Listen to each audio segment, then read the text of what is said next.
All right, guys, just a quick note about epistemology and lesson planning in general.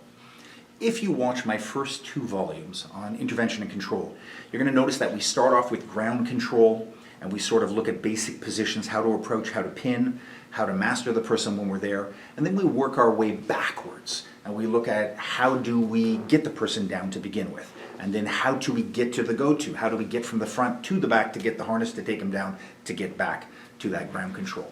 So we're sort of reverse engineering the fight. And the logic behind this, and this is generally my preference, is that I want to know what I'm going to do when I get there.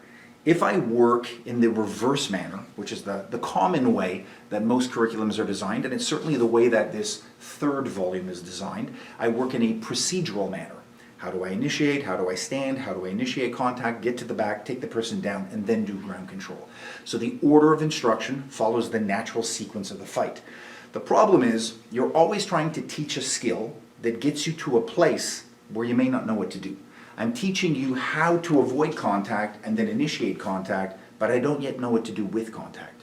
I teach you how to get to the back, but I don't know what to do when I get there. I teach you how to get the harness to take you down, but I don't really know what to do once you're down. And it always leaves a void that certainly from a learning perspective, it begets curiosity, it opens up and awakens needs, and there are advantages to that.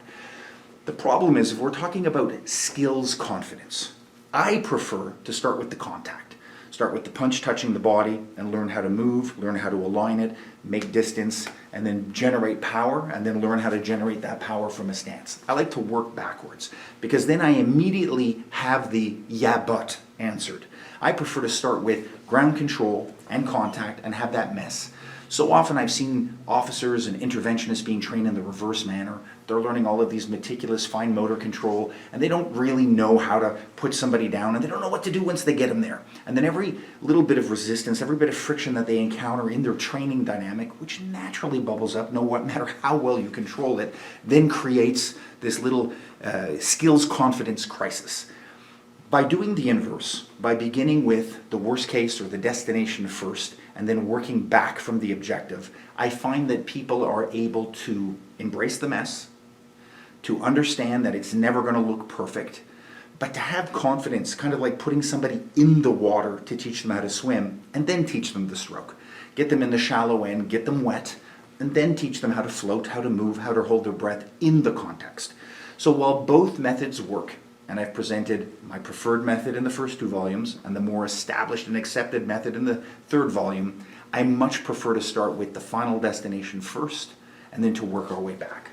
That being said, some curriculums do not allow it. Some institutions expect an ABC rather than a CBA kind of approach.